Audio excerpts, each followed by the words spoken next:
What's going on, everybody? And thank you for tuning in to another episode of the ManUp Real Talk podcast. I am your host with the most, Mr. Mike Wiley, saying greetings and salutations to all of you, our faithful followers and listeners.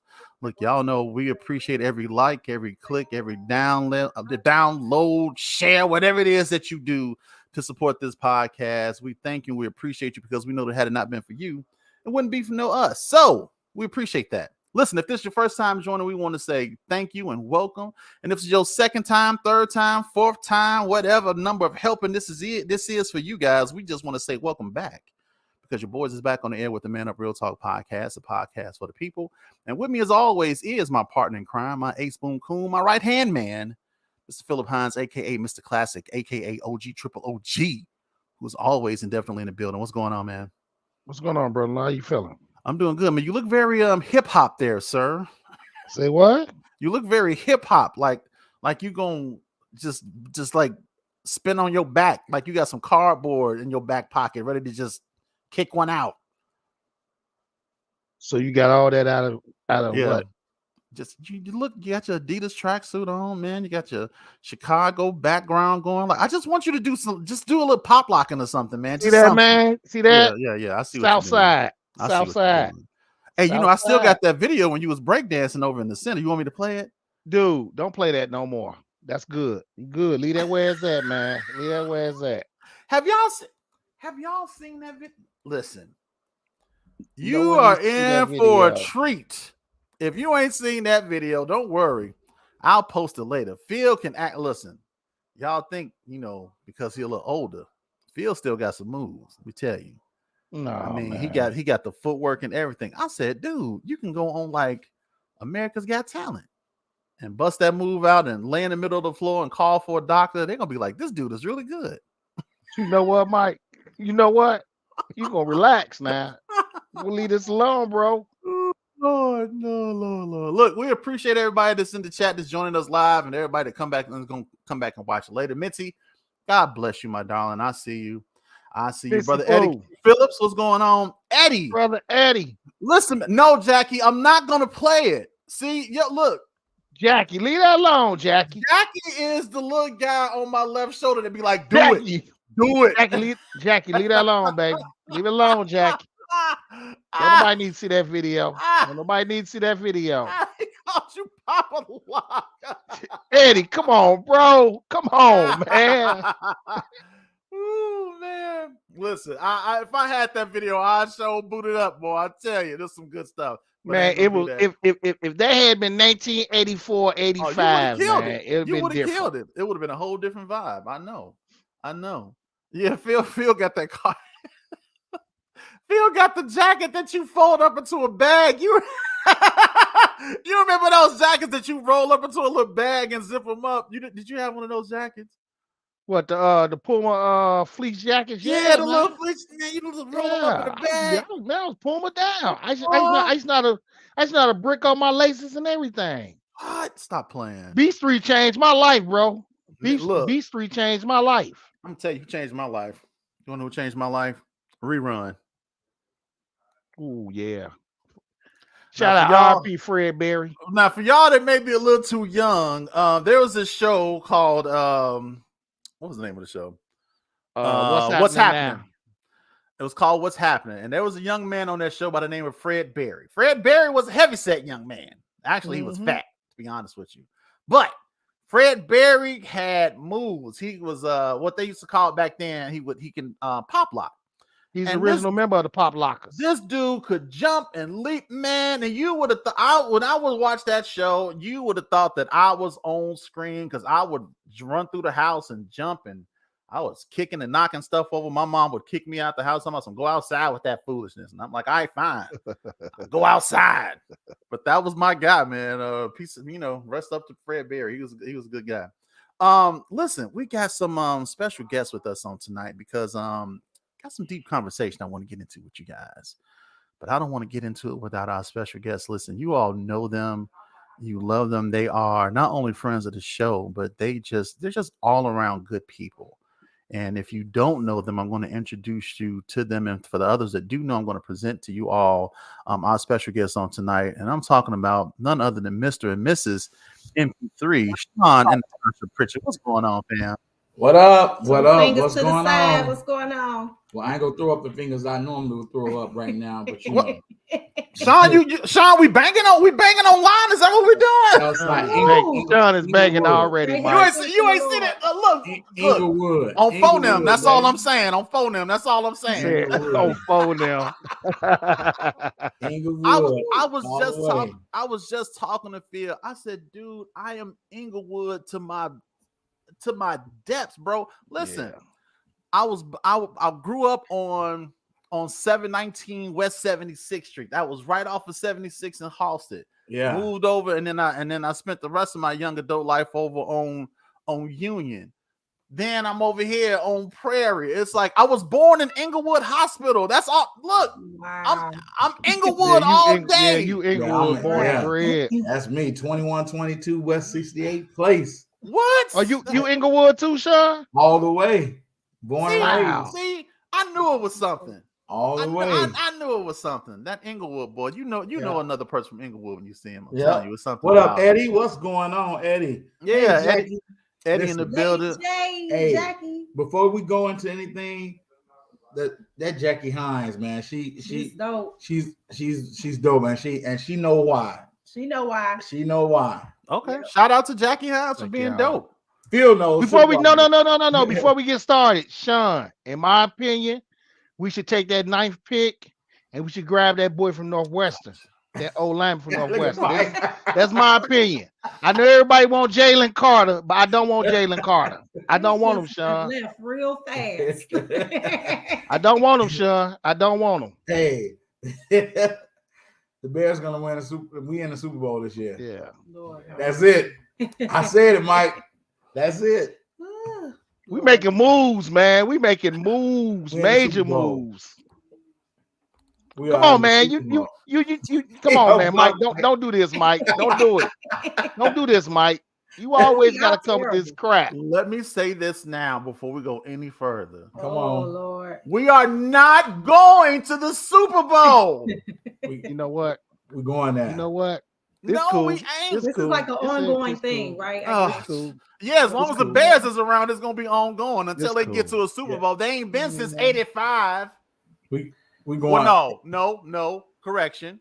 We actually went when we had turnover. 07. 07. You're absolutely right. Yeah. And we ain't been since then. Stop it. We're going to the NFC Championship for sure, though. We'll be having this conversation come this time next year, and I'm gonna be like, Sean, what happened? Don't worry about it, man. You know what? Don't worry about it. Don't worry about it. Don't worry about it. So look, before we get into the meat of the conversation, man, I wanted to have you guys on, number one, to catch up with you all. See what are the Pritchetts doing? What y'all got going on? What projects you guys are working on? Man, tell the people what Chaun and Natasha Pritchett is up to these days. Natasha, you want to start it off? Yeah, well, we are gearing up for the 20th. It's a celebration. It's going That's down. right. That's right. Yeah. It's a month to remember. So we're preparing for that. A lot of energy and effort is okay. Now how many? What is it? That's 2-0. Is that 20? 2-0. Man, 2-0. That's what's up. That's what's up. 2-0 in ghetto sign language. That's a long time to be in the game, fam. So we're gearing up for that, and then we're hosting. We have a Mother's Day event that we are hosting this May. And, we have some things that are coming up down the road. RSM music and just trying to get back out there on the scene. We took a break. A much needed break. Sean, pursued his master's. Shout out. Come on. Yeah. Masters, and so we wanted to make sure that was his focus. And so we paused a lot of things, MP3 show included. And we wanted for him to focus on getting that master's and doing what he needed to do. And so we're bringing everything back. We're bringing it back, Sean. Yeah, we're bringing it back. By us, we slowly but surely getting back into what we've been doing. And it's going to be even better.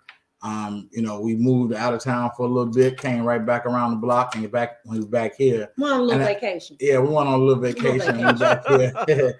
That's why, and to throw that in there. That's why the Bears didn't do a good job because I wasn't here. right? Man, I want to hear Whitfield to touch and agree with him. Wow. No, I'm riding with that, Sean. I'm riding with that. I was too far Thank away. you. Thank you. So now Thank we have you. a full season together, Phil. You know what I'm saying? So we're gonna be all good for this. Now, this correct me if I'm wrong, but the year before, weren't you here all that year? Mike, stop bringing up old stuff. I'm just asking the question. That's the past, Mike. Stop bringing up old stuff, Mike. That's the All right. past. Something Thanks, about the Eddie. past, Thanks. man. It has a way of dictating the future. I'm just saying. Just want You thank know you, what? thank you, Eddie. Thank know you, what? historian. Thank you. But yeah, we've been just we've been helping out with my brother, one of my brothers and sisters, their ministry out in Joliet. So if anybody's in the Joliet area out there, come on out, hit us up for the address. They have a new ministry they launched called Arise. And so we just been helping out with them, until we get really on our feet. We just been making sure that, pushing them and encouraging them. And so, yeah, we still are encouraging. Although we're getting back on our feet, we still pushing and still doing what we do. Yeah. That's what's up, man. That's what's up. And of course, I still do my thing with the dolls, the diva dolls. Yes, yes. Now, know, look, for those that don't know, talk about exactly because I know Kelly and Jackie, they went to one of the events, I believe it was earlier this year, and they was like, "Oh, it was so nice. It was so nice." Shout out to them, ladies. And I was like, "Well, what is it?" Kelly. Yeah. So talk a little bit about the Diva Dolls and what exactly it is, and all that good stuff. The Chicago Diva Dolls, if it started out, bros, honestly, it started out as me wanting to get ladies. You shaking your head, okay? It started out. We can put the camera on me. So it started out as me just wanting to get ladies together and just be cute, have a photo shoot, and celebrate sisterhood, motherhood. Entrepreneurs. I have a lot of friends who are entrepreneurs, and just be in that moment, be beautiful, capture these beautiful moments of us being sisters, mothers, ladies. We had the first photo shoot, we had the mothers that brought their daughters with them. And it was nice. We had a prayer circle after the photo shoot. It was just a beautiful moment. And it was told to me that this is more than just you getting ladies together and having a photo shoot. It's more than just, y'all being cute and prancing around town. There is a ministry that is being birthed from this. You are going to help some people. You are going to encourage some women that are going to come through looking one way and feeling another. They look like they good and they got it together, but they really going through. And so I took that, I prayed about it, and I ran with it. And we've been going ever since. And it is the Chicago Diva Dolls is now an organization where we are extending love to ladies. We are pushing and promoting our fellow sister. We are bonding, even at events. We're having bonding events where they can network, they can fellowship, they can get to know another sister and build, friendships, genuine. I'm talking about genuine friendships. Y'all will be surprised how many ladies have come through and they have customers, they have clientele because they made a connection.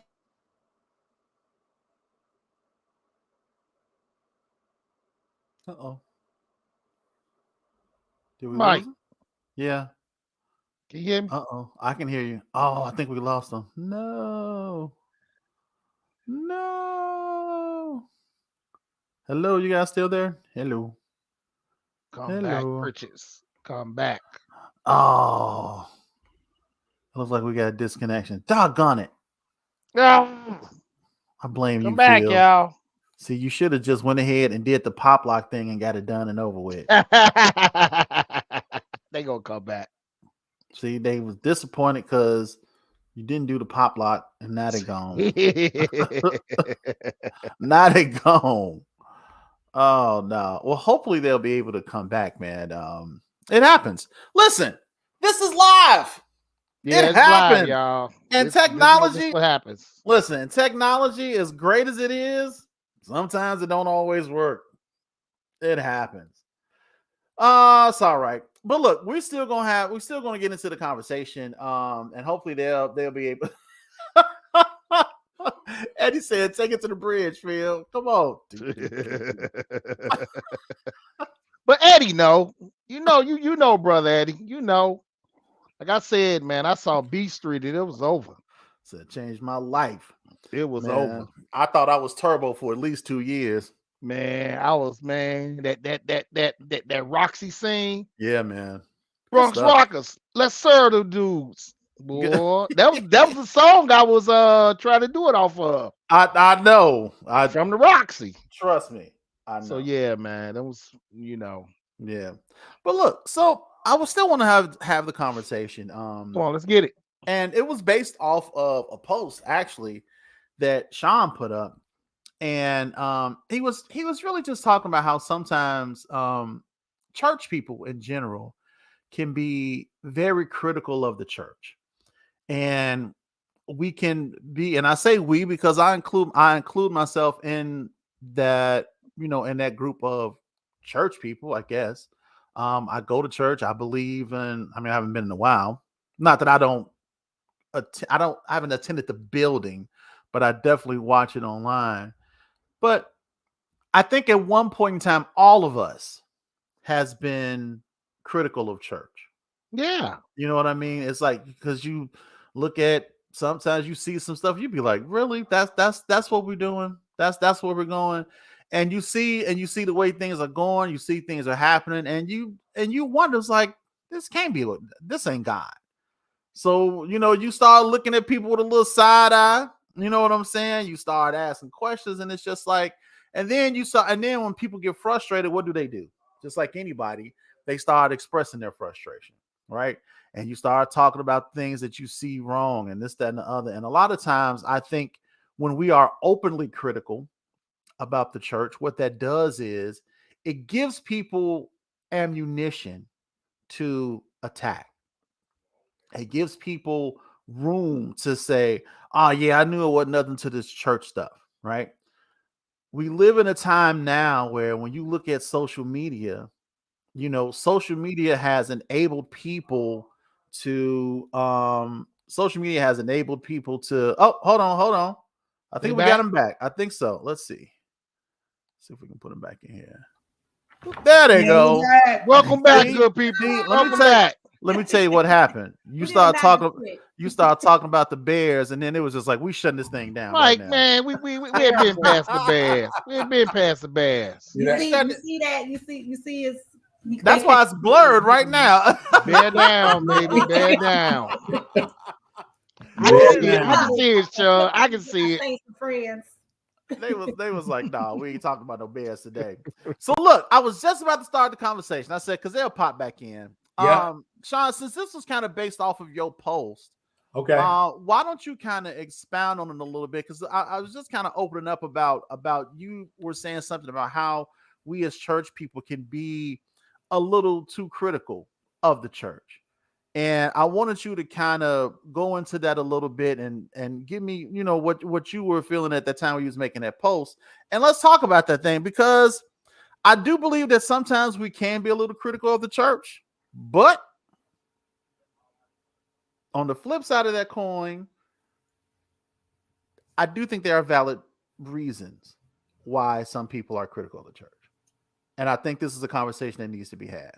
So, kind of go into why you think that we are overly critical, or just critical in general about like church folks, especially about the church.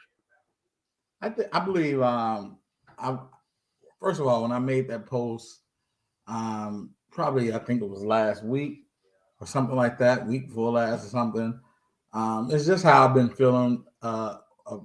Been born and raised in a church all my life.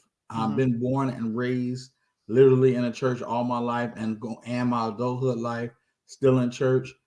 I believe I've seen a lot, and I've seen a lot of some good and a lot of some bad. And what I mean by some bad is that while you in that thing, and while you're in the thick of that thing called the church, you tend to, anything that's outside of the church, we judge. Anything that the people on the inside of the church did, like on the outside of the church, we judge. And it's like, is that really wrong? You know, we're so critical of each other within a church, and to me, it's getting so played out, man. Like we're just so opinionated, man. Everything we do, we deem to feel that we have the power of conviction.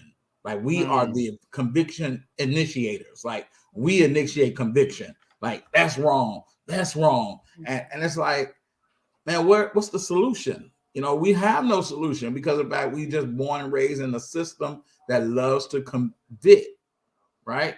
And it's like we love to give our opinion. We love to say what's wrong, but we're rarely saying what's right. You know, we rarely saying what's right. Salvation has become more of a look instead of a confession of the mouth and a belief in the heart. It's now more of a look. That look saved. You ain't saved. It's like, what are you talking about? But so it's so much, man, that has been having me mix emotions about the church, man, about the thing that we are part of, man, the faith that we're a part of. It's just really been having me like mixed, man, because of the fact we're so opinionated without solutions. I don't care if we're opinionated. Give your opinion, give your critique, but what's your solution? You know what I'm saying? If you don't have a solution, shut up. You know what I'm saying? Like, just be quiet, man. Just let the Lord deal with that person. Stop trying to be I call it the conviction initiator. Like you have a stick that says, this is my staff, and my staff name is conviction, and I get to use this on anybody. No, we don't have that power. And we were never given that power to convict anyone. So it's like, man, just again, being born and raised in church, I've seen some good and I've seen some bad. And a lot of bad as I saw a lot of and not seeing enough good. You know what I'm saying? So it's, as I got older now, it's done got on my nerves, man. We're so opinionated. It's like, where's the solution? How we're helping this person? Why do you say that's wrong? Why? Because in fact you read in the Bible that was written for the Greeks or to the Jews, and you automatically say that's to us. Again, I ain't gonna get into all that. But no, I think that, that's fair. Because see, here's the thing. You really can take it in two different ways, right? Because me personally, I think that a lot of the criticism that the church is getting nowadays is a result of how critical the church has been of people over the years. You know how they say, like, when you pointing at one person, you got three fingers pointing back at you. Yeah. Think of how many times the church has pointed fingers. And not necessarily, and I'm not talking about those that wasn't, and I get it, because my thing is that, listen, the point of the church is to say, hey, yes, this is wrong, but here's an alternative, right? Yeah. And you have to do that in a way where you're not taking the Bible and beating the person upside the head with it. Right. But we don't know how. And we don't, but that's because that's how generations before us absolutely was raised. And that's my whole point. Yeah, and they thought that was just the way. And no one has learned to evolve enough to say, well, I can't beat the people up. Like, it's just like if I say, hey, Phil, man, I want to invite you over to my house. And then before Phil come over, me and 2-3 other people jump him outside. And then I say, come on, let's get some pizza. Right. Phil gonna be like, I ain't coming up there. No, not at all. Exactly. We are, it's our culture. I'm just going to say it like that. It's our culture. It is. Because the culture, our ancestors or our people before us, our grandparents or our great grandparents, even our parents, they whooped us, right? They took that belt out and tore our tails up. Now it's a generation where you can't do that to them. No, not at all. No, it's the same way. We have to talk to them. Yeah, it's the same way how in the black culture of our church, where we got whooped and beat with that's wrong and you shouldn't be doing that. Now everything kind of go, but we still have that those parents that's in our age range that's still saying, but that's wrong. So if we don't come up with solutions, a lot of wrong even the wrong that we know is wrong is all going to be right, because in fact that's what we're heading. And so it's like everything is acceptable. Everything is acceptable. So we need some solutions, because in fact the people who got beat are, saying, I ain't gonna beat my kids like this. And so now they're allowing them to get away with anything in the church, pastors included, allowing just anything to go on in the church. But take it back to my original point, the people who got beat, who was in that generation like we were, that got beat with the word saying that we was wrong, we're still too critical of the now generation and the next generation. Yeah. But we don't have solutions, because we were never given solutions. We were never shown what solutions look like. We were never shown, like Jackie just said, how to draw people with love. Right. We weren't shown that. All we were shown was a misinterpretation of what you thought the scripture was saying. Man, son. Man, son. That's a whole nother show right there. Man. So you said something though, and you were saying how we were whooped, so to speak, when we was coming up, and how because of that you have parents whooped their kids when they was coming up, and as a result of that you have parents now that is like, I'm not going to whoop my kid, I'm not going to do that, right? Do you think that because the church convicted and basically put people in heaven and hell like it was theirs to do so, do you think that because they did it for so long, you now have people that's just like, I don't know if this is the move for me? Because like I talk to a lot of people, and this seems like there's a lot of people that's looking at church now is like, I don't know. Yep. You know what I mean? Like, yep. Like it all just it seems routine, right? And it's just like this is the same stuff. I didn't want to go this route. When the pandemic hit and everything shut down, we had to find new ways, right, to do church. And we found ways, right. Everybody found a way. And really during that time, it almost seemed like it was an awakening to an extent, because people weren't able to get to the building. You had people doing more searching for God on their own. Right. Now, keep in mind that also during that time, what was being said? What was the one thing you heard constantly being said, all while we was waiting for to see what was going on with the pandemic? When we're able to, when things go back to normal, we can't do church as normal anymore. Do you remember that? It was good. It was good. It was good. It sounded good. Everybody, it's like every person you watched online. It's no more church as usual. The Lord has shown us how we can go out to the highways and to the byways, which I'm like, I thought we already knew that. But it's okay. But now the Lord has shown us how, and He's given us methods and platforms, and now we can reach people like we never been. It's not, listen. We can't go back to doing church as normal. Right. Fast forward. How long it lasted? Fast forward 2 years. Right. 3 years. A year, maybe. A year. Let's fast forward to when they start giving you a limit on how many people can come into church. Yeah. What happened? Everything started going right back.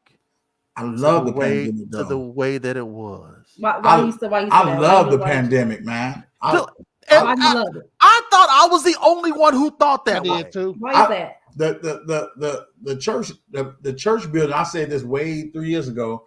I posted on Facebook, but the church building needed a detox from us. Thank you, Chaun. Yes. Thank you, Chaun. Yes. That's why I love it. Thank you, Chaun. It was like, and what happened, because in fact we were all like, not we, I'm just talking about we in general. Yeah, we were all like dope things like, oh, I gotta go back to church. I gotta get back to church. That didn't last, but once the months start, you know, people started feeling people good start feeling about being home. home. It was like, Yeah. oh, I'm Yo, You mean to tell me I can worship in my house with my Yeah. rolling on? you mean to tell me that I can praise God in the Okay. bathroom? Huh? Oh, Yeah. don't I'm look. right here. All I'm I gotta do already is turn on my tuned phone in. and my laptop, and I can be at church Man, right now. I'm already I not tuned in. sent my tithe in and said thank you. Yep. Right. And was in the comfort of my own home. And What? tuned into another church. And then went to another church the same day. Uh-oh. Went to three Yep. other churches. Three others. Stop yeah. it. Yeah. I'm just saying that I think sometimes the criticism that the church is receiving now is because of how critical the church was of people. Yeah, I agree. And you look at and look at all of the stuff that look I like and again I'm not saying that homosexuality is right, but I don't agree when you use the Bible to beat the people down and try to make them feel like they're less than nothing, because that's not the word. Yeah. You know, you want them to come over and you want them to be changed, but how are you going to beat the people down and then say, come on and let me love you? No, that's a toxic relationship. Definitely. That's a toxic relationship to be in. It's just like if any woman watching this right now or watching this in the future, if you was with a guy and every time he said something, he went upside your head and then said, come on, let's go get something to eat. How many times you going to let that fly? How many times? A lot of them still do too. And that, crazy enough, they still do. And a lot of us still do. And a lot of us still do. And a lot of us still stay at the church. A lot of us still do. What? Look, do you remember when not too long ago when Creflo came out? And then we as church people are critical of church people, which is funny to me. But that's another subject. That's a whole nother subject. Yeah, that's the line. We still in that same vein. We're still in the same vein. So in the same vein. So look, so now Creflo came out and he said, hey, I don't think tithing is required.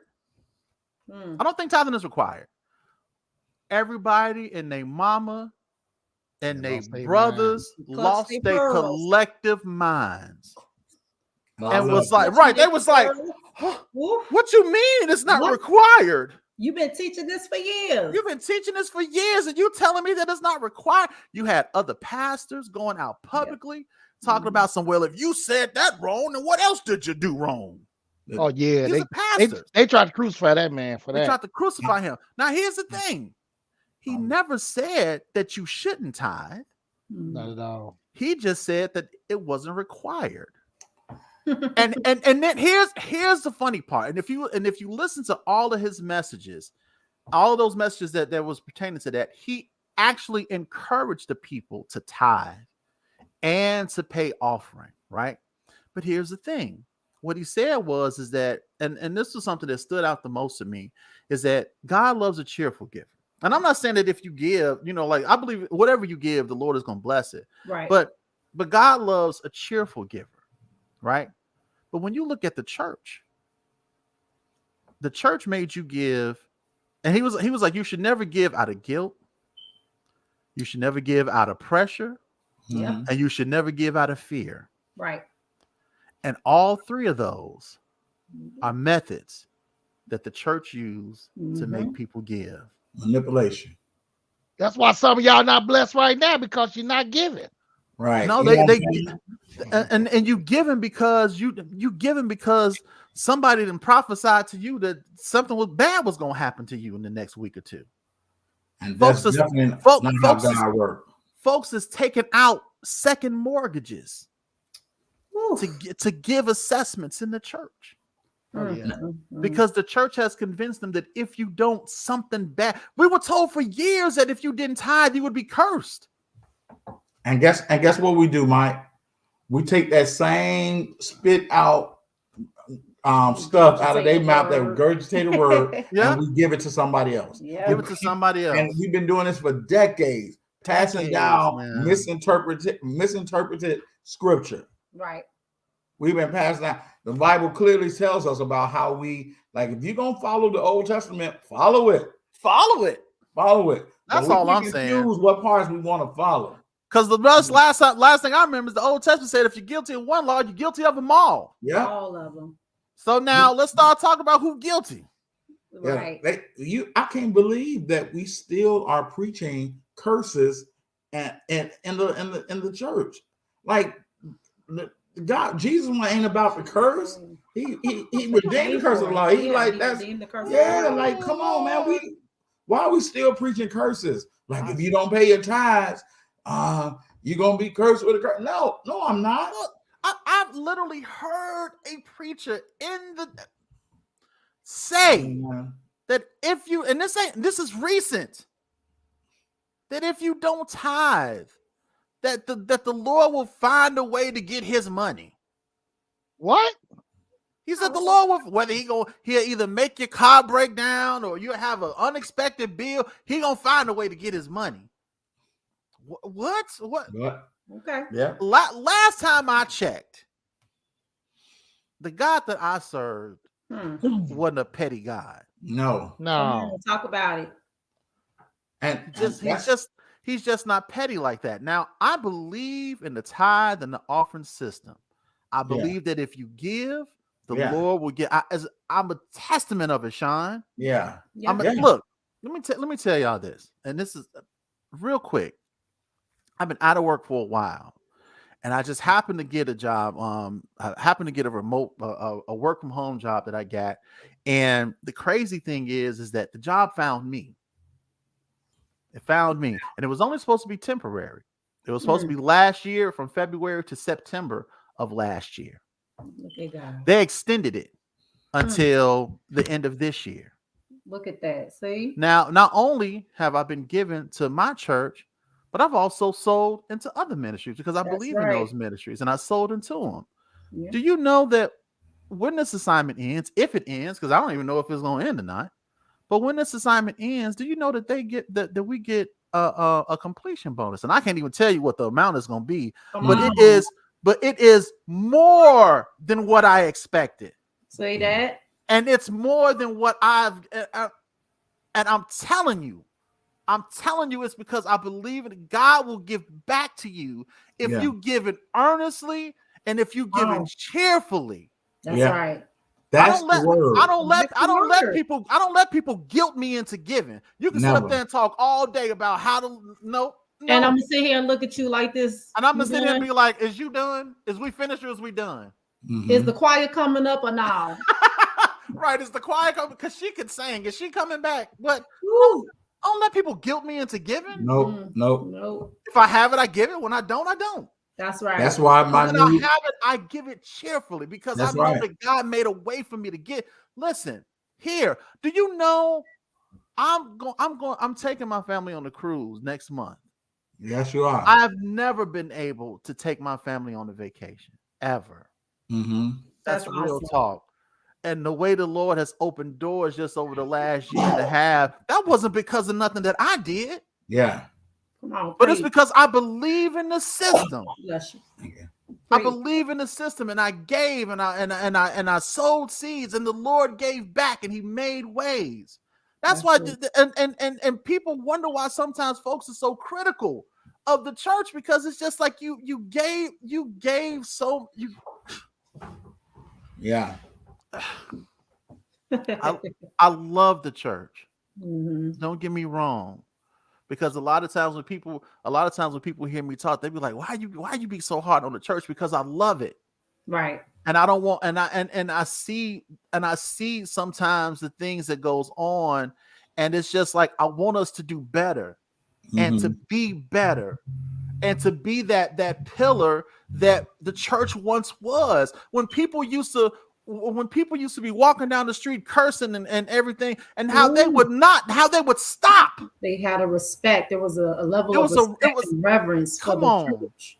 Now they folks put their cigarette out. They they wouldn't pass the church cursing or drinking or any of that. Now folks is cussing in the church. Yeah. But you know what? And that goes back to the point though, that people still, whether they did it around the church or outside the church, people still did it. And so that goes back, I'm playing a little devil's advocate a little bit. No, that's fine. That it doesn't mean that it was that people really respected the church. Is because of the fact of what they were misinterpreted. So people did what they call it respect, but really wasn't respect. It was just it was basically to me it was basically that my grandma taught me better. Mm-hmm. That don't mean that it was respect for God. That just means it was respect for my grandparents said. Right. And I agree with you, Chaun, because I can say I'm probably like all you all probably like you say, Chaun, you was raised up in church. I think Mike was raised. I didn't join no church. I was old. Yeah. So I seen the church from the other side. Yeah. And I saw how the church people were. But I truly believe that what our parents instilled in us, because even us, we knew there was some things that we did that we would cross the street if we going past the church. You know what I'm saying? Mm-hmm. Or like the church, you didn't do all that. We did have respect for the church people. Now they were some nasty acting, they had some nasty attitudes, but we were still raised to respect them. So certain things, certain things. But why were you raised? Why were you raised to respect them though? I don't know. Jackie Jackie hit on a point what I was talking about. It was traditional and not necessarily genuine, right? It wasn't like we didn't do those things. People didn't not smoke around the church or things like that because of the fact it was like because I love God. No, I respected what was taught to me, right? That's why our culture is different from another culture. Another culture been doing this for years. Another culture ain't walking across the street smoking or doing like this stuff because of the fact they weren't raised that way. See, a lot of this stuff we think it's called respect for the church. It's how we were raised in our culture. Well, that can be flipped. That coin can be flipped again because a lot of things that we do are more tradition and not necessarily genuine. And that's what I mean. Like a lot of stuff that we do trace back in our culture, right? We even when preachers hooping, that traced back in our culture. That had nothing to do with that he felt God. It has everything to do with civil rights moment.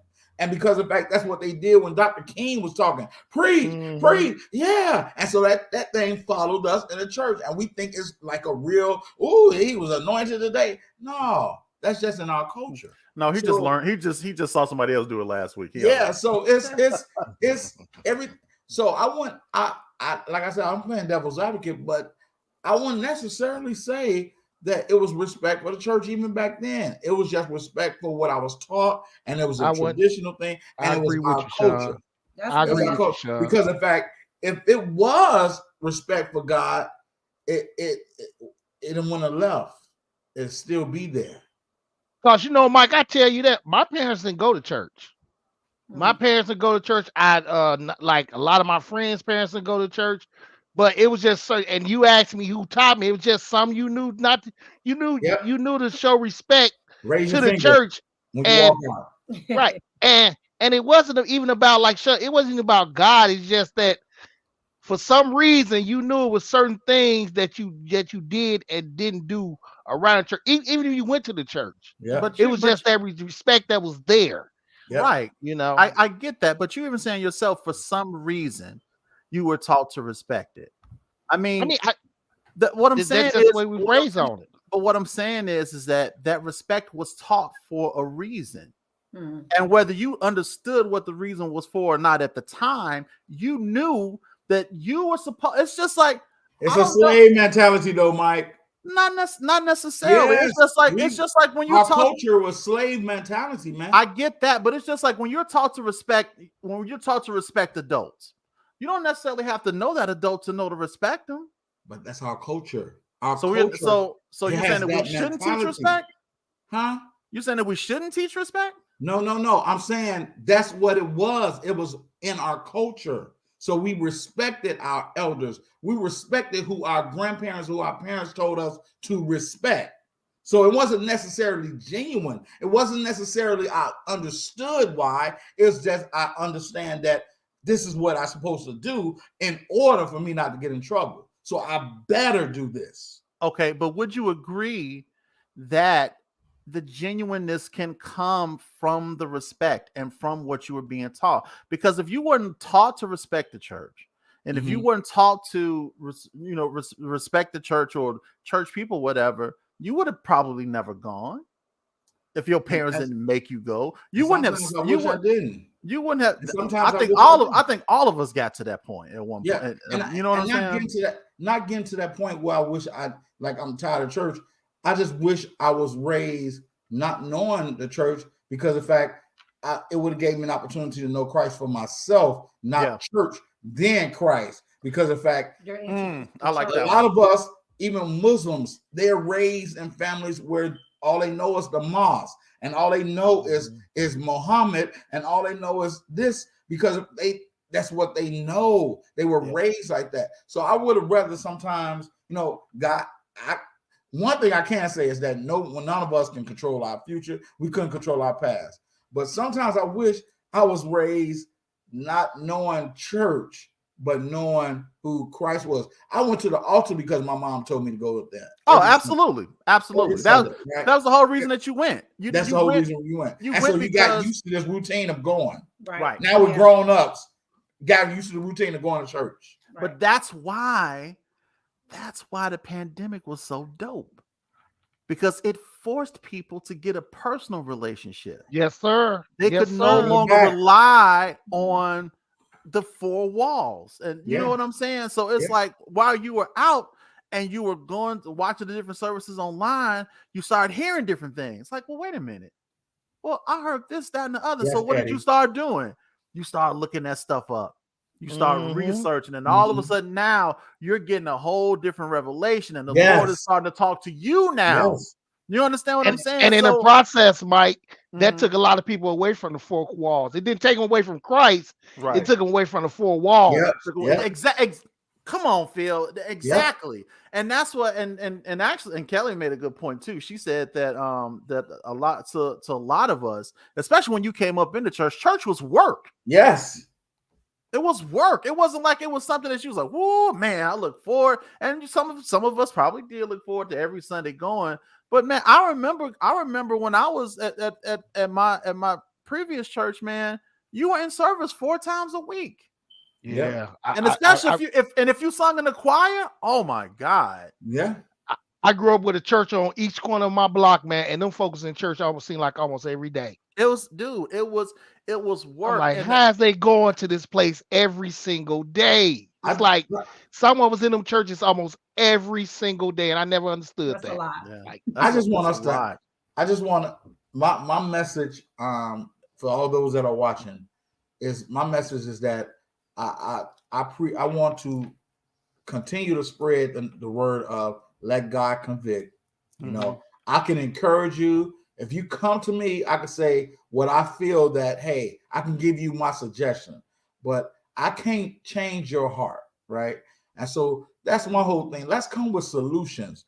Yeah, you know what I'm saying? We're good at being opinionated. We're good at giving our criticism, but we're weak at giving grace. We're weak at giving solutions. Like let's give solutions, because in fact there are people that are struggling with whatever they're struggling with, and you have somebody that's saying it's okay, go ahead, struggle.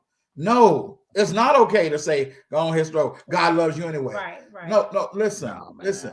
You don't have to struggle. Listen, I believe that God has something for you, and I believe if you really go to Him, you know what I'm saying, He will give you direction. Now that's a solution, right? Instead of just leaving them out there to hang and be like, oh well, that's on them. Let them live whatever lifestyle they want to live. Yeah. No, that's not the lifestyle we should be living. Let's talk about it. You know what I'm saying? Right. Let's talk. You know what I'm saying? You got to teach them. Yeah. Now, and I'm gonna say, throw a Bible at them, like, well, the Bible did say that you shouldn't be doing this. Shouldn't be doing it. You shouldn't. Why is you doing that? You shouldn't be doing this. You shouldn't be doing that. It's like, man, is that really biblical? Is that doctrine? Is that your church doctrine? Right. Or is that biblical? I just need to know the difference, because what you telling me and what I'm reading is 2 different things. That's all I'm saying. Now, here's something else though. And I don't know, and this is something I want to ask you. Because me with social media, and me and Eddie talk about this from time to time, and because when we talk about things, especially when it comes to Black history, you got so many people. The one thing the internet has allowed is that it has given everybody a voice. Yep. Everybody. Although everybody has a right to their opinion, I believe that everybody should not have a microphone. They just shouldn't, because there's some people that just spew just straight ignorance.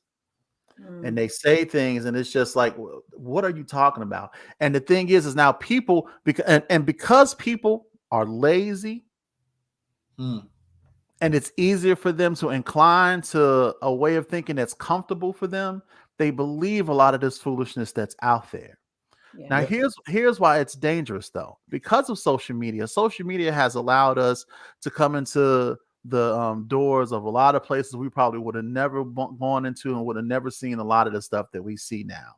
Yeah. And it's harder for me to have conversations with people about church when you got so much foolishness in the church. Now, I'm gonna play a video for a couple of videos for you guys, and I just want to get y'all reaction. All right, so let's see. We're gonna play this one first. Oh, Father God. And I want y'all to just give me your reaction when you see it. Don't play my home girl. Oh, no. We ain't gonna even play her yet. No, we're gonna save her for last. But I want y'all to watch this and just tell me what you think. He knows what. Hold on. Let me get that full screen so y'all get the full effect. Here we go. Bend your knees, swing your weave, hey. Bend your knees, swing your weave, hey. Bend your knees, swing your knees, hey. He knows man, hey. He knows man. Hey. Oh. Everybody last time. He knows my name. He knows my name.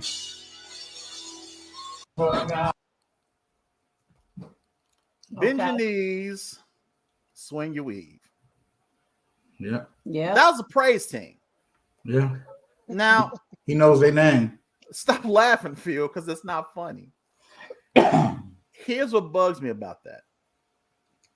You have people cheering. Look, I understand the concept, make a joyful noise. I get that. But how long are we going to sit and support foolishness? We've been doing it too long already. It's a habit. Too long, bro. Too long. And it's just like we're just going to sit up there and this is what we support. That's real. That's real. That was a real thing. I'm going to show you another one. Oh, I got a couple of them. So what they say, they say David danced himself out his clothes. I mean, oh no.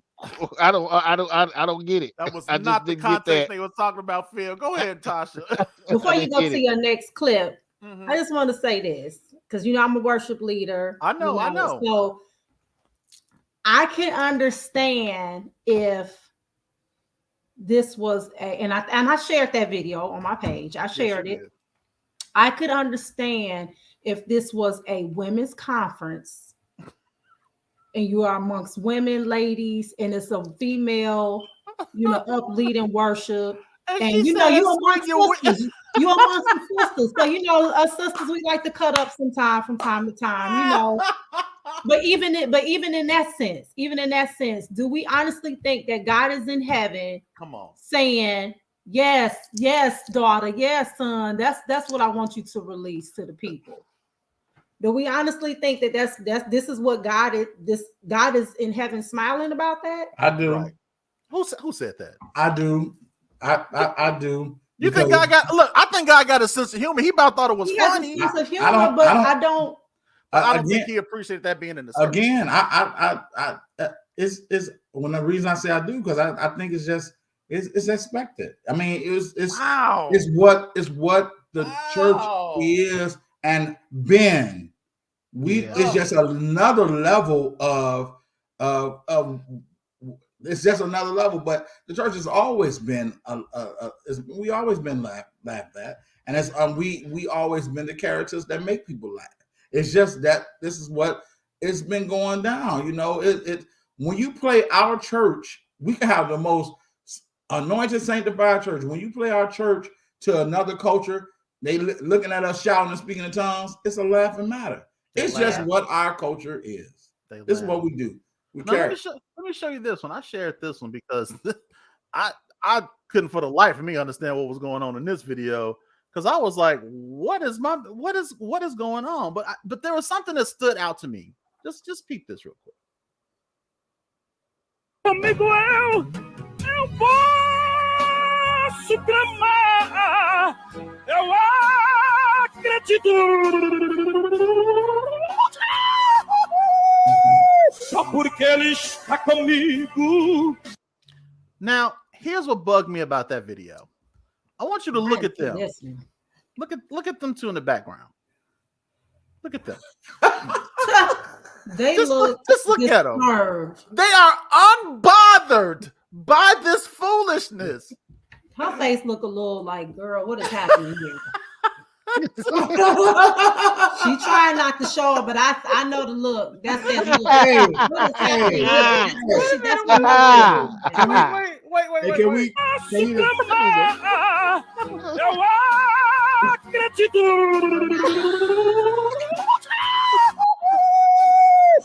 I'm not finna laugh at this foolishness. I'm about to go. Man. I'm about to get I'm up not off finna the laugh end this of the foolishness. show, I'm not finna do this with you, Mike. I'm not.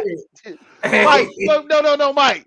Do the woo one more time. Just do that one more time. The woo, just do that one more time. Just do that one more time.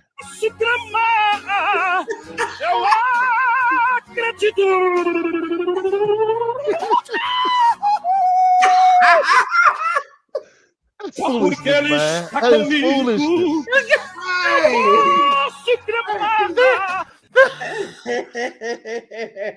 That's foolishness. But you know what, Mike? I truly feel that one a main problem that's going on right now is the church is coming more about the show than the message. You know, people are more concerned now about how it looks than actually giving a message. You know what I'm saying? So, y'all know what? This is so hilarious. But you know, there's somebody in that audience that's loving that. Yeah. And I'm dead serious. It is. But that's the crazy part. Did you say he's right though? Because just like you said, the first video, bend your knees and swing your weave. You said the people was loving it in the comments. Yeah, they loving it. They were there for it. But this is what I'm saying. They were there for it. That's why I said. But this one right here, I don't know about this one. Share this on my page. Share this to my inbox. I need this. I need that. That's all that is. I need that. I need that though. Yo, you know what, man? I can't even tell you how much I laughed when I first saw this. I need this. Yes, Dr. Eddie, it has become a circus. But look, it has. Right. It really has. Here's my thing. And now I don't know. I'm assuming these people are over the church. The look that he has on his face looks like that this guy has did this before. Right. Yeah. And my thing is like, why do we not shut this foolishness down? Because to them it's not when it happens. Man, it's not foolishness. It's happening. Yeah, to them it's not foolishness, man. That's part of the show, Mike. It pulls people in. This ain't foolishness.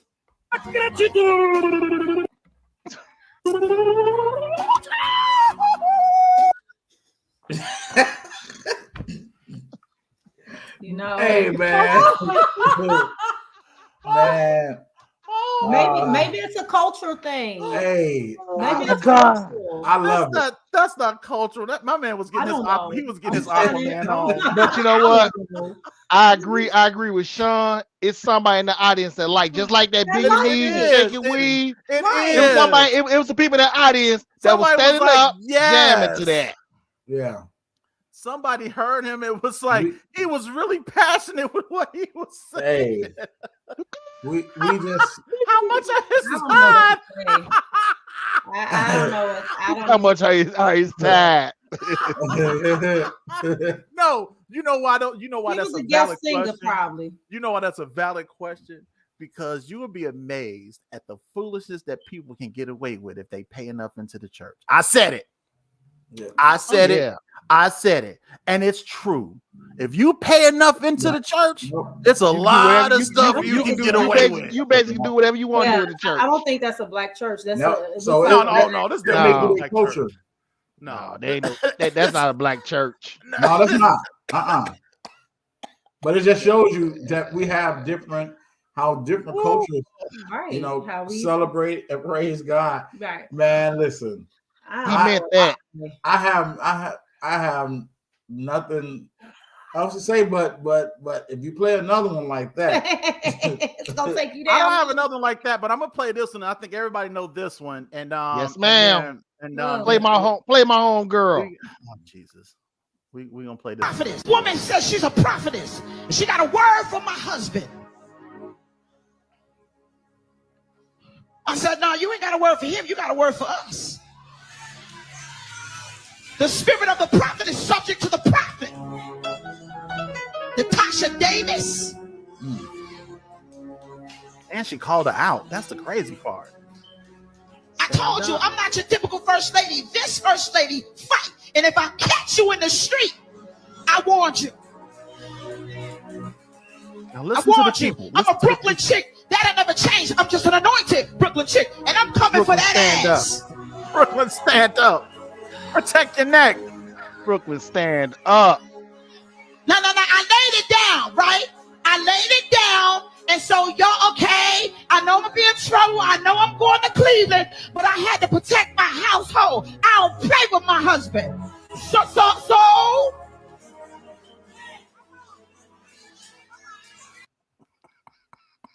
Hey, man. Yo. That was personal. That was personal. And I'm gonna tell you this. I think she caught dude up already or something. No. I'm not even. I'm mad that. Well, here's the thing with that. That didn't bother me as much as I thought it would. I hate that she chose that. I hate that she chose that verbiage. You know what I'm saying? Because you are in the church and you are the first lady, and as the first lady, there is a certain level of decorum, of decorum, and that you should have as the first lady. So I would have wished that she would have chose different language. That being said, I loved it. This came off as somebody like, listen, now you didn't overstep your bounds, and I done told you didn't overstep your bounds, and you still overstepping your bounds. Now I got to cut you. You know, I loved it. You know why I loved it?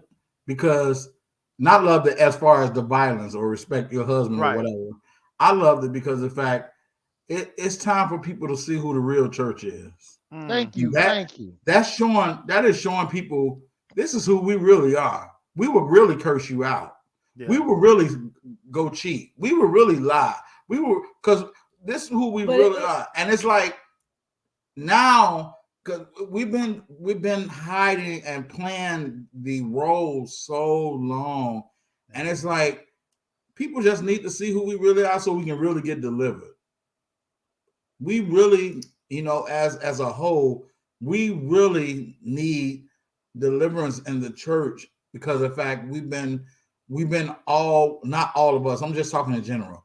Mm-hmm.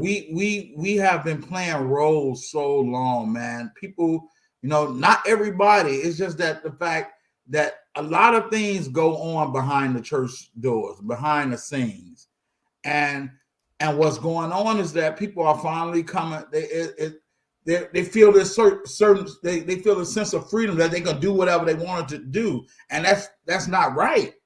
And it's just we're just exposing ourselves, right? We're exposing ourselves, and it's not a good look. But we are exposing ourselves, and that's. It's like, hey, now that person needs delivered. And that's who, that person, they are showing us on camera that I really need God for real. A lot of times we're not gonna put on display that we really need God. We're gonna put on display that we are the God giver. right? I mean, we are the ones of like, come on, let me touch on you, let me pray on you. All meanwhile, behind the church door, behind the scenes, you doing whatever you do, but because of the fact you're a person of influence, you can hide it. So right now, these people are no, she exposed at that, but that's what I'm talking about, Dean Johnson. That it's not exposing the church. Is that it's individuality. We are exposing ourselves, and the people need to see like, oh, okay, we need to pray for her. We need to pray for him because like this is who they really are. And so it leads us, and this is what I mean when I talk about, we so opinionated, we're so critical. It leads us now to see those kind of things and say, I got to pray for her because of the fact she's representing the church. She's representing my Lord, my Savior, and we got to pray for her because if she never would have done that, we wouldn't have had anything to pray for. We would have just said, okay, she's gangster about hers. But because of the fact she did more than that, now we are really charged to say, I got to pray for her because of the fact she's hurting, right? Her hurt became on display in major ways. And it's like, we have to be the mature church and say, let's pray for her. So that's what I'm talking about. It's not about exposing the church. Right, Kendra, thank you. And she made the point I was just about to make, but go ahead, Chaun. No, I'm done. Okay. So here's the thing. In a sense, she is exposing the church because it's just like you said. For a long time, we have had this. We've been living or presenting a facade. Yes, Mike. Right. And let's if we gonna have the conversation, let's have Speak on it. Because I can tell you personally, there are a lot of people that came to church and left the church because they saw through the facade. Right. Yep. Mm-hmm. Have people in the church that's been in church for years and they'll talk about, oh, I was here and this, that, and the other, but look at where I am now. And if you ask them about their journey, they try to pretend like there was no journey. Exactly. Try to pretend like there was no struggle. There was nothing I had to go through. Like I've been living this life all of my life. No, you haven't. Nope. I just came into the world like this. Some of them maybe they have, because I know God chooses people even from a young age, and maybe for most of their life they probably were. But my point is that for a long time, and still even today, the church or a lot of people in the church has been presenting a facade to a lot of people, right? And stuff like this exposes not only the person, but the church as well. And this is why I say it's getting more difficult to talk to people about church because of stuff like this. When David slept with Bathsheba, was God upset with David that he slept with her? Yes, because he sinned, but he was more mad at David because David now gave people the opportunity to say there is nothing to you serving God because you are just like us. That's what that's doing. And so when you try to tell people, man, you should come to church, you should do this, people on the outside are looking in the church saying, it's no different than what I'm doing. Why? Yeah. Why? It's just like when we try, it's like me and Phil, and when Phil, he's ministering to these young men, and like we had the conversation, it's like Mike, he was like, man, the thing is like, I can tell these dudes about church, but if I can't offer them something that's better than what they already got, then what am I doing? I've been saying that for about 3-4 years. And so when you look at it when you look at the overall picture, stuff like this, the swing you weave, and I get it. Look, we've all been in church. We've had where the service was the praise scene was really doing well, and look, people that broke out and the Temptations and everything. I done heard James Brown and everything else during the praise thing. It get crunk. Yeah. It get lit for a minute. We remix our songs. But you do a lot of remixing. You can get lit. But then there is the level of silliness, and I'm just like, come on now. We don't that type of stuff. I think is the exposure that we don't need because it's just a bad look, but I kind of agree also with Chaun, because now we know what we need to pray for, because we can talk about what's wrong all day long, right? But are you praying what are you what are we doing to counteract it? Right. Because see, it's stuff like this is what gets the traction. It's the stuff that goes viral. It's the stuff that people constantly sharing and constantly, just like we did. But how often do you share a positive message? Look at how many times a fight video gets shared before a video of somebody graduating gets shared. Right. You know what I mean? So it's somebody like sharing positive words and a positive word. Yeah. That's the main reason why me and Phil took this podcast in the direction that we did, because I'm like, I could be like any other ghetto hood podcast out there. I ain't doing no ghetto podcast and get views. Right. But I'm just like, no, I'm that At first of all, at what cost? At what cost? exactly. No. At what cost? What cost? And that's my thing. It's like her doing what she did. Who did she damage? Because you have people looking at you and respecting you as the first lady, and you get up there and you do that, and now they're looking at you different. Like, well, man, maybe the first lady ain't as anointed as she say she is. Yeah. Maybe she's not as saved as she say she is. And all of this time, I've been looking at her and admiring her, and it's just like, now she's not the person who I thought I was. Or Mike, or what happened is you have now you have an amen corner. Yep, come on. You have an amen corner now. Now you have your members that think that, oh, she's so down to earth, she's so real, she's gonna tell it like it is. She gonna be that, and it's like, no, what are we doing? What type of message are you sending to your young ministers, your female ministers, your female elders, that it's okay? Come on. We're good. Like you can stand up in the pulpit and you can do all of this. You can do all of that. It started back when you start hearing the preachers preaching a message talking about these hoes ain't loyal. It's like, wait a minute, that's a Sunday morning message? That's Sunday morning message. Yep. I was like, whoa, what church is this?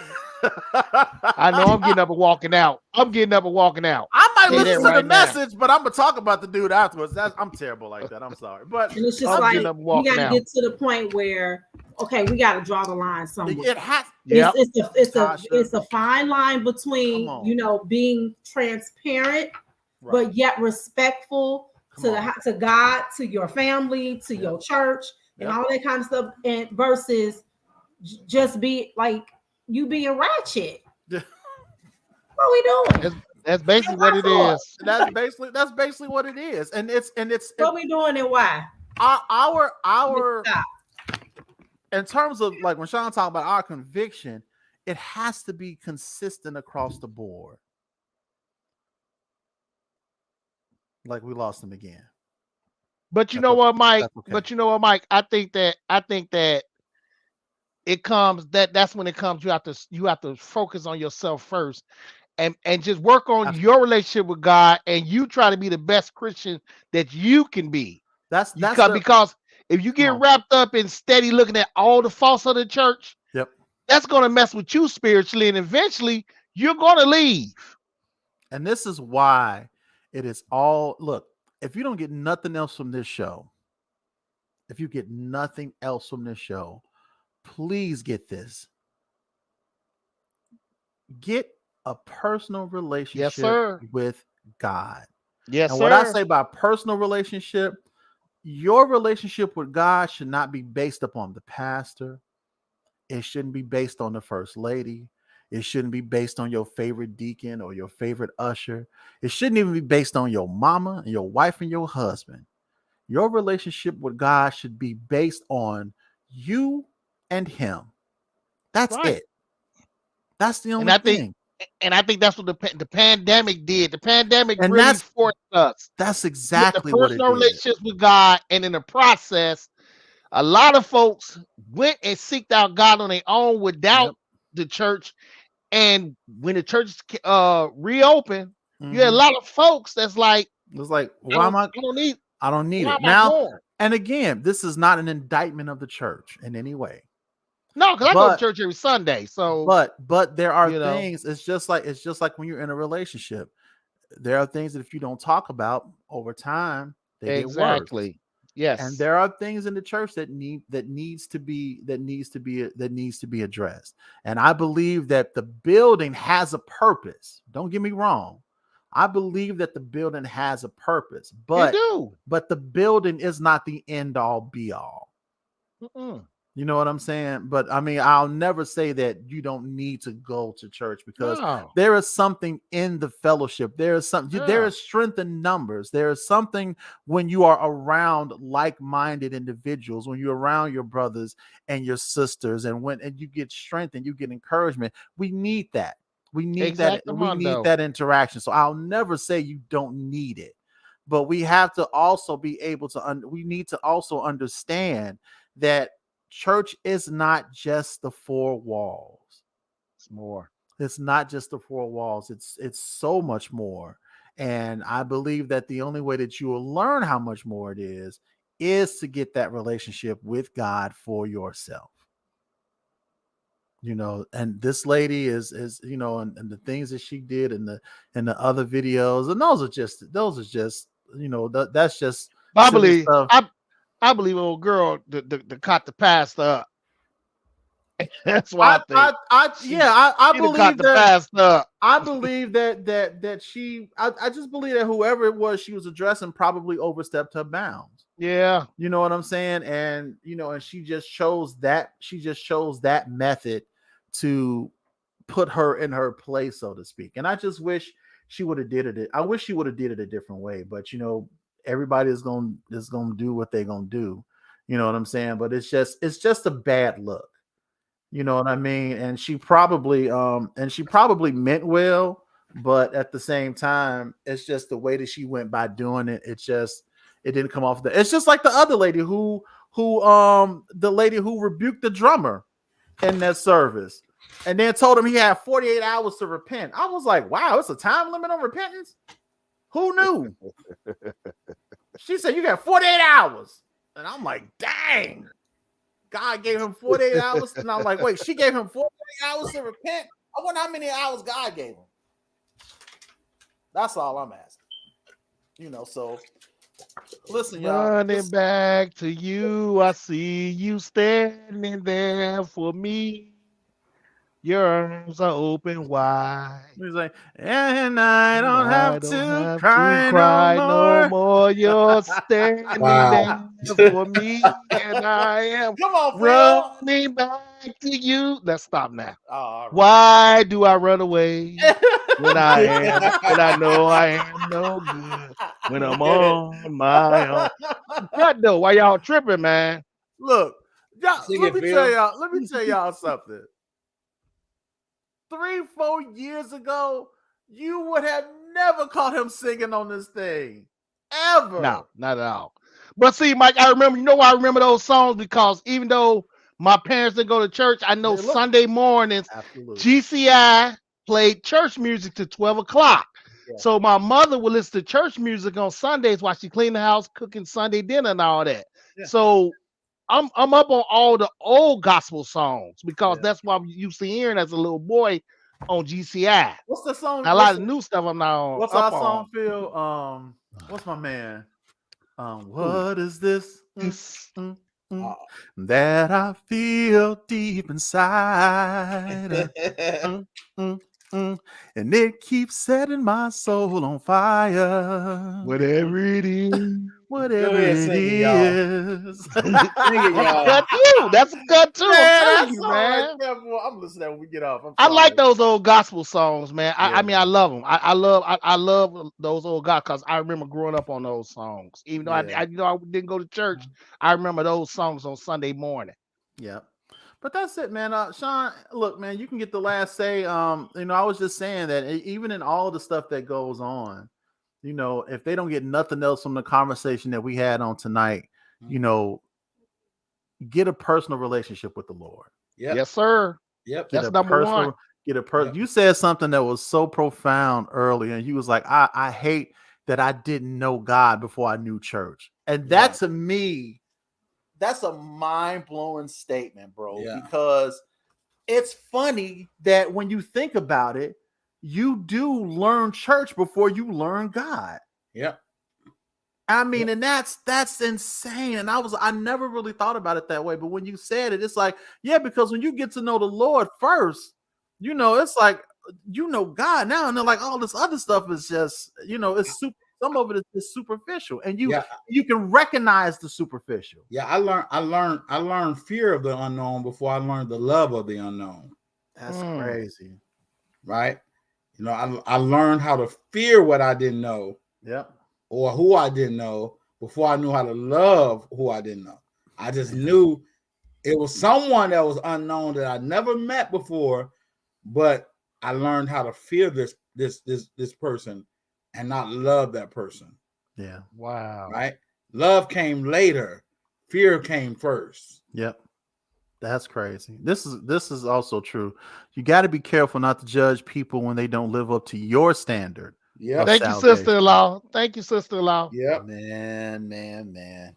Jesus. Yep. Look, that's a whole nother show too. We can get a whole series from this conversation, boy. I tell you. Look, Tasha's still making comments. I know, Tasha, y'all have to plug in. It's all good. Oh, good. Yeah, we had to plug in, man. Man, we enjoyed you though. We enjoyed you, man. Listen, last word, Chaun. Anything you want to put out there before we sign off? Man, it's almost been an hour and a half, Phil. You talk too much. Man, I just leave with this, man. Just get to know him for yourself. Everything, you know what I'm saying, everything that we know of the church and we see in the church is what we learn, and it's okay. It's okay that we learn respect. It's okay that we learned this and we learned that. But I challenge people now to get to know him personally and allow him to lead and convict your heart. You know, a lot of times we cut off doing what we feel that's right because of the fact somebody else feels is wrong. You got to kill that. Yeah, you got to kill that. You got to kill that. And the more you get to know God for yourself, no matter what others feel, you'll feel first what's right or what's wrong. So I just challenge you to get to know God for yourself, get to know him for yourself, because he wants that with you. So, yeah. Absolutely. All right, man. Listen, ain't no sense in me trying to follow up with that. Yeah, it's good conversation. It's good stuff, man. That's going to be it for us. Listen, if you enjoyed this conversation or conversations like this, make sure you come and hang out with us every Friday, or at least on the Fridays that we do it. Sometimes we get lazy and we just don't do it, like last week, because Phil was, you know, I don't know, Mike. And I was dying. You were not dying. You stop saying that because you were not dying. I was messed up last Friday. He was hurt. No, he said, Mike, man, I can't do it. I can't, fam. I was scared like a big dog. He was like, I might have to go to the hospital. I was scared like a big dog, man. I was like, well, look, man, if you got to go, you got to go. I said, we don't need to do the show. You go. He was like, I was like, oh, Lord.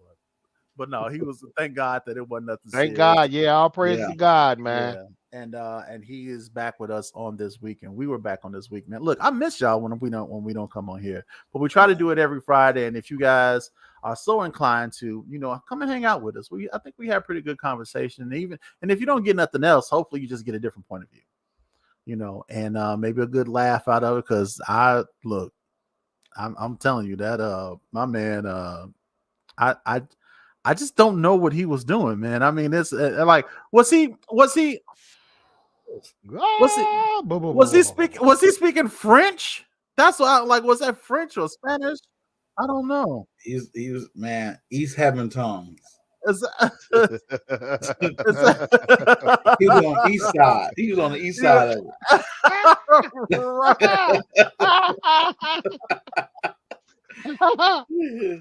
it. Oh. My wife said we all need to get. My wife said we all need to get out. She commented that all three couples need. We all need to go out. We do, man. Look, we do. I'm trying to do. If I can't do a meetup, man. Look, my birthday is in a few weeks. I'm letting y'all know now. It's the 14th of April. It's a Friday. I'm seeing if I can try to pull something together. And even if I can't pull nothing big together, man, if we can just all hang out on that evening, that'll be great. You know what I'm saying? Let's do it. We'll definitely do that, man. But listen, guys, brother-in-law. yeah, absolutely. That's gonna be it for us, man. I appreciate each and every time you all take a moment out of your life to come and hang out with us, whether it's for a few seconds, a few minutes, or for the whole episode. We don't take it for granted. We appreciate it every time you click, like, share, download, whatever it is that you do to support this podcast. Because as I always say, if it wasn't for you guys, it wouldn't be no us. So I always appreciate and thank you all. And I hope you all enjoyed this episode. To my boy and his wife, Natasha, she in her absence. And to my boy Chaun, man. Thank y'all. I love you guys. I appreciate y'all, man, as Go always. And, Bulls come on at 9 tonight. Portland. We in Portland tonight. Chaun. Yeah, I would have been at that game. But you know, that's another story. Mike, you gotta quit hating when we start talking. Come on, man, because you know you're gonna be happy too when things work out. Oh, you know, Mike will be happy. Let me tell you something. Let me tell both of y'all something right now. Every time we get on this Bears thing, Mike, we got to do the show again, Mike. Okay, all right. No. Things are working for our good, Mike.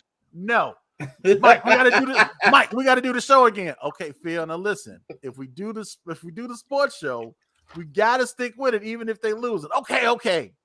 Hey, that sports show was a hit. We did it. I was rocking it with y'all all the way in Oregon. Let's do it again. I'm back now. That's why we're gonna win. All 3 shows until they start losing. All things work for our good, man. We're gonna be all right. We make a move. But don't y'all tell me that I should stop hating on the Bears when I've had a whole show dedicated to the Bears, and y'all Negroes didn't want to do it because they was losing. Don't y'all tell me I need to stop hating. I'm gonna lie. I was pissed, man. Yeah, I was. I want to talk about these bums. I was mad. I didn't want to talk about them no more after that. I was like, I'm not doing this show again ever. Because I was in Oregon. That's all. Is that what it was? Yeah, we're gonna do better with that next season, Mike. Don't seriously. We're gonna do better with that. We'll try it again. Look, I'm always down to try. And if it don't work, it just don't work. Look, you know what? Sometimes, man, you got to fail in order to get it to work. And sometimes catch our audios too, y'all. Catch them audios. Absolutely. Catch them audios. So, listen, our audios is back up. We generally just take the audio from our lives and upload them. So if you want to catch us again, and maybe you're riding along, don't want to watch video, you can definitely catch our audio episodes anywhere where podcasts are played. And yes, I mean, sir. Literally anywhere. I was everywhere. We on Spotify. I didn't even know that. And I found us on Spotify. I was like, what? We on Spotify? I was so happy to see that. It was funny. I mean, but look, wherever you listen to your audio podcast, you can definitely catch us there. And then always you can catch us here live every Friday. And then if you don't miss a video, you can always go back and watch it on our YouTube channel or on our Facebook page at ManUp Real Talk. Listen, love you guys. I appreciate you guys. I want you all to be safe. Have a great weekend. And listen, real talk. Find somebody that you ain't, call that person that you ain't talked to in a while. Check in on them. See how they doing. Because sometimes folks ain't doing too well, and that call just to say, hey man, what's going on, goes a long way. So check in on your brother, check in on your sister, make sure they're doing okay. Can y'all do that for me this weekend? I would greatly appreciate it if you would do that. Just one person you ain't heard from in a while, call them and check in on them and see how they doing. All right. That's good. All right, cool. So listen, on behalf of Philip Hines and on behalf of my guest, Chaun Pritchett, this has been the ManUp Real Talk podcast. And until we talk again, my friends, y'all get 2 fingers to the side. Make sure you holler at your boys because we out. Peace.